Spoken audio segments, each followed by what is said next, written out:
Berdasarkan Undang-Undang Nomor 22 Tahun 2009 tentang Lalu Lintas dan Angkutan Jalan, pemerintah bertanggung jawab menyediakan transportasi umum. Kehadiran teman bus di Banyumas merupakan implementasi program By the Service yang ketujuh oleh Kementerian Perhubungan Republik Indonesia.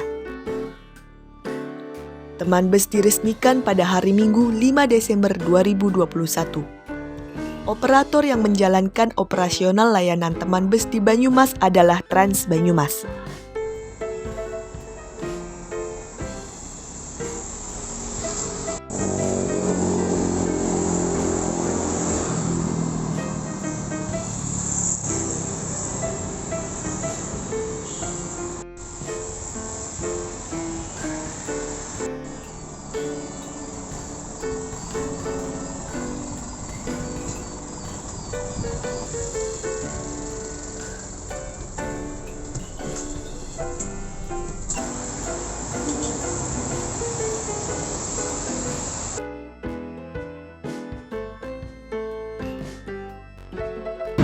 Sekarang saya sedang berada di dalam bis Trans Banyumas untuk keliling Kota Purwokerto.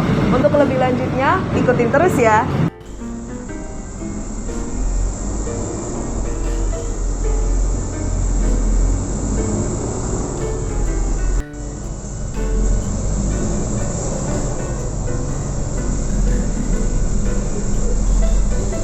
Adek dengan siapa? Adek siapa? Dalilah Nurul Usma, dipanggil Usma. Oh, Husna.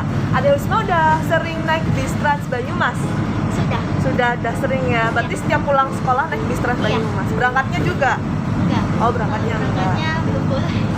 Kalau menurut Adek ini yang udah sering naik bis Trans Banyumas, menurut Adek bis ini aman gak sih untuk anak-anak? Aman banget. Aman banget gitu. Berarti nyaman juga ya, aman gitu. Terus menurut Ade nih bis Trans Banyumas itu kalau misal datang tuh tepat waktu nggak sih? Apa Ade suka nunggu lama banget gitu? Enggak tepat. Tepat. Iya. Membatasi kapasitas penumpang di dalam kendaraan dan menyediakan hand sanitizer di dalam bus serta melakukan penyemprotan desinfektan pada setiap unit kendaraan teman bus. Pemberian secara hasil. Selamat siang Pak. Sebelumnya dengan Ya. Pak siapa ya? Pak Sugianto. Pak Sugianto. Iya. Ya. Pak Sugianto, seberapa sering sih Bapak menaiki bis Trans Banyumas ini? Kalau saya itu bisa sampai seminggu 4 kali. Seminggu 4 kali. Iya, ke Pondalem, ke Ajipara. Gitu mas, saya usahakan ya sangat beruntung sekali lah. Jadi transportasi di dalam bisnya sejuk, ya. Iya. Ditambah gratis lagi, Iya. tepat waktu. Gitu. Jadi saya sangat bangga dengan pemerintah sekarang. Oke, mantap. Terus Betul. menurut Bapak dampak apa sih yang paling Bapak rasakan ketika ada bis Trans Banyumas ini gitu? Kalau saya sih nggak ada masalah dampak ya, cuma kita memilihkan seandainya bayar, ada transit, berapa kali kita bayar, tapi masih jauh katanya informasinya, gratis masih jauh. Jadi saya bisa menjawab itu terima kasih sekali lah ada bantuan-bantuan begini. Jadi kemana saya pergi mencari tujuan kemana, nyari order deal, mana apa aja tanpa biaya sekarang. Berarti dampaknya positif ya Pak? Positif sekali untuk saya pribadi, nggak tahu untuk orang lain yang senang pelesiran ya bisa. Oke, gitu. Kalau menurut Bapak nih kursi prioritas yang ada di dalam bis Trans Banyumas ini udah sesuai belum sih Pak? Untuk saya dibilang sesuai ya sudah, dibilang belum karena masih serabutan penumpang, anak kecil yang duduk, kakek-kakek masih berdiri. Gitu. Kalau Jakarta nggak mempersilahkan. Oh gitu.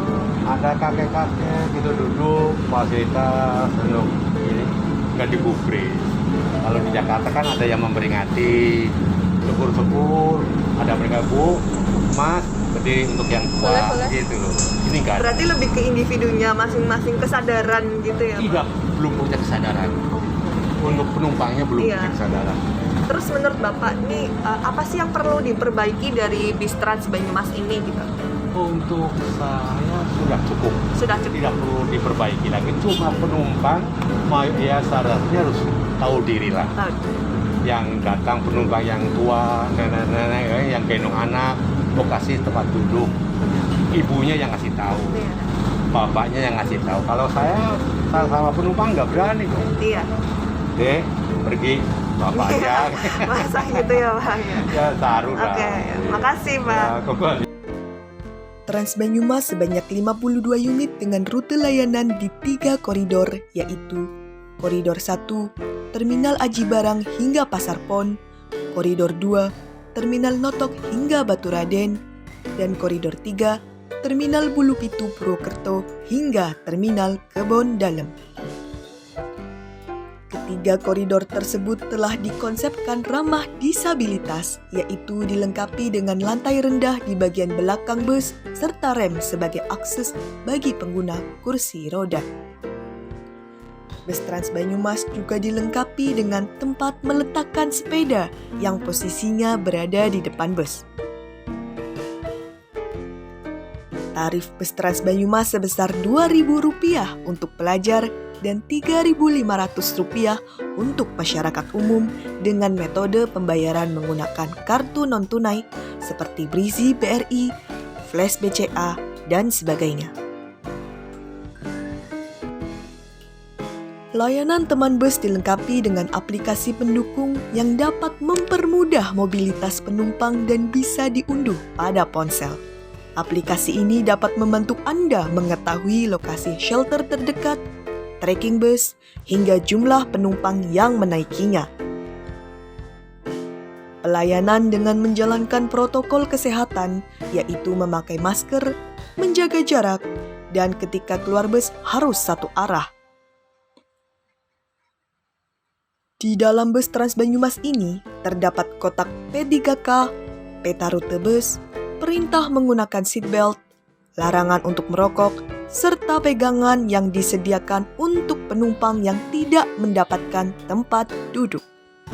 Dalam operasinya, Trans Banyumas dibagi menjadi beberapa bagian tugas, yaitu pramudi, timer, dan cleaning service.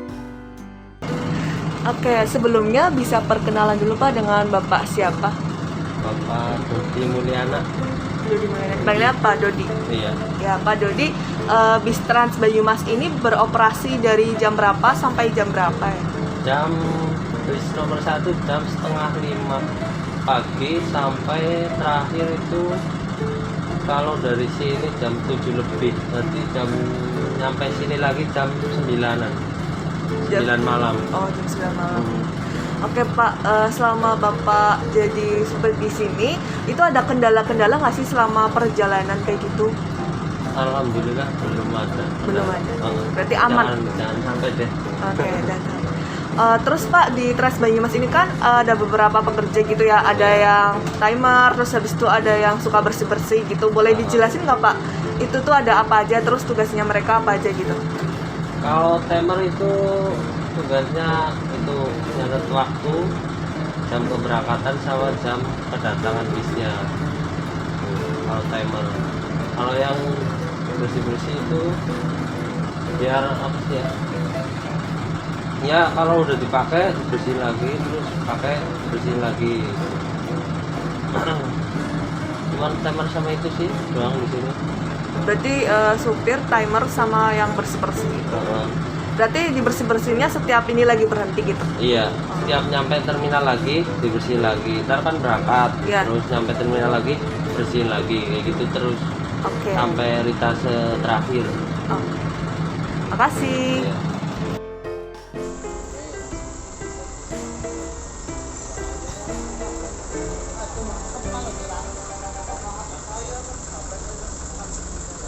Siang Kak, sebelumnya boleh perkenalan diri dulu nggak dengan kakak siapa? Siang, nama saya Ezri Andriani. Nama panggilan Ezri. Oke, Kak Ezri ini kakak kan sebagai seorang timer nih di sini, boleh dijelasin sedikit nggak Kak tugas seorang timer di Trans Banyumas itu seperti apa? Baik, jadi salah satu tugas dari timer di Trans Banyumas yang pertama yaitu mengatur keberangkatan bus. Untuk keberangkatan sendiri udah ada yang namanya timetable atau jam-jam keberangkatan sudah ditentukan. Selanjutnya tugasnya yaitu mencatat kilometer dan jam keberangkatan, seperti itu. Kurang lebihnya seperti itu. Oke. Kalau boleh tahu nih Kak, jarak waktu antara bis satu dengan bis lainnya itu berapa menit ya? Jadi untuk jarak bus satu dengan satu lainnya itu sekitar 14 menit. Sekitar 14 menit. Oke. Kalau misalnya ada armada Trans Banyumas yang tidak sesuai dengan waktu yang sudah ditentukan, itu bagaimana ya Kak? Jadi untuk Trans Banyumas sendiri, untuk keberangkatan kan sudah dijelaskan tadi ada timetable-nya. Namun itu menyesuaikan dengan kondisi lalu lintas di lapangan. Misalnya nih ada macet kah, atau ada misal ada perbaikan jalan, otomatis tentunya kita alihkan seperti itu. Oke. Makasih Kak.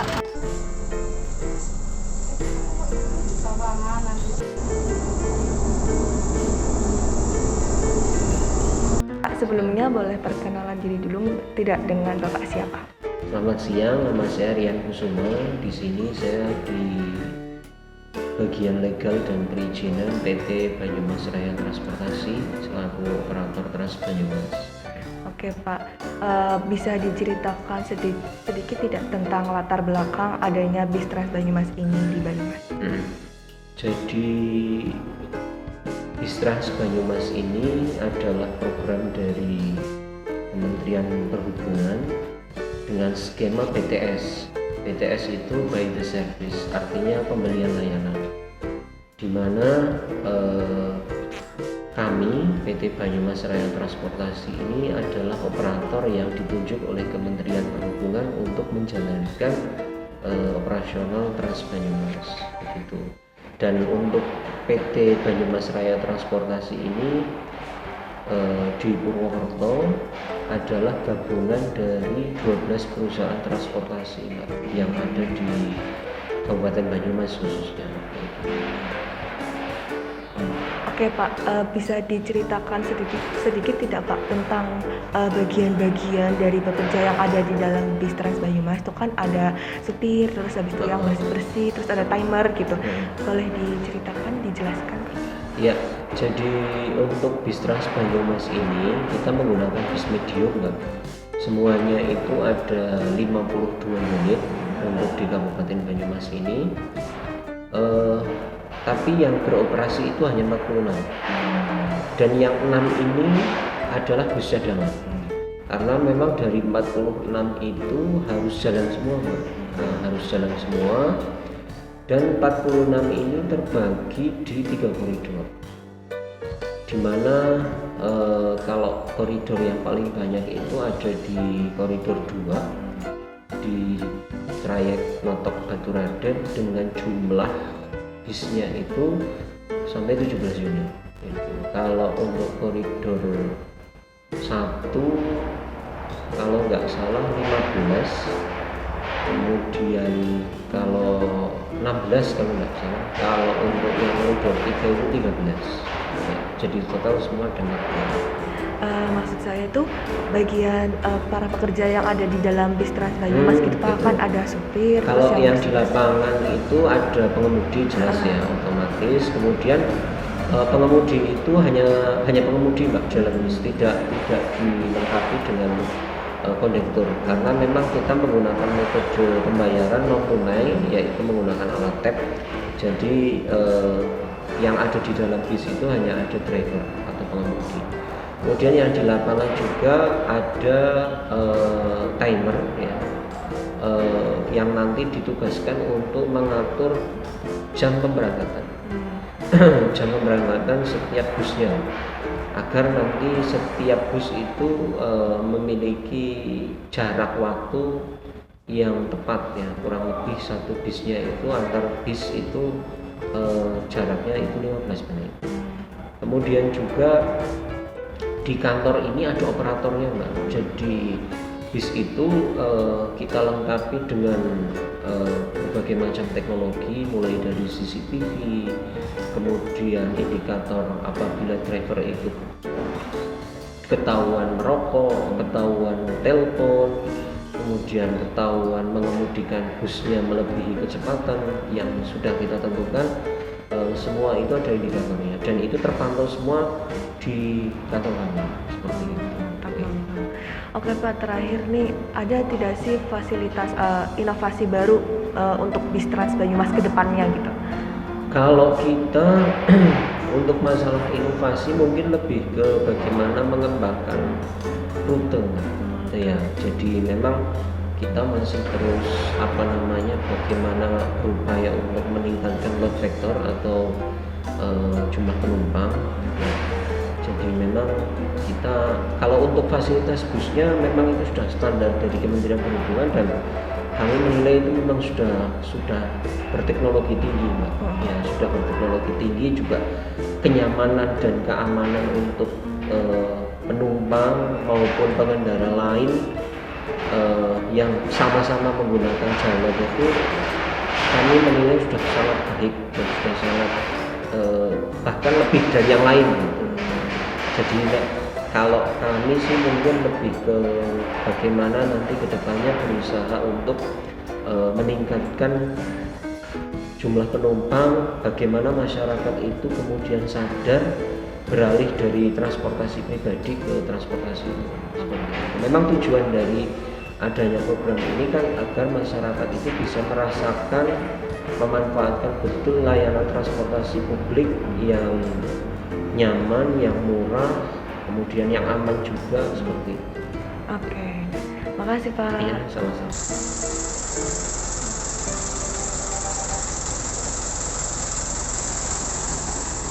Setelah melakukan perjalanan menggunakan bis Trans Banyumas, bisa disimpulkan bahwa pemerintah telah memberikan pelayanan yang terbaik pada masyarakat untuk memudahkan mobilisasi mereka. Namun, perlu adanya sinergitas antara berbagai pihak untuk meningkatkan pelayanan yang lebih baik lagi.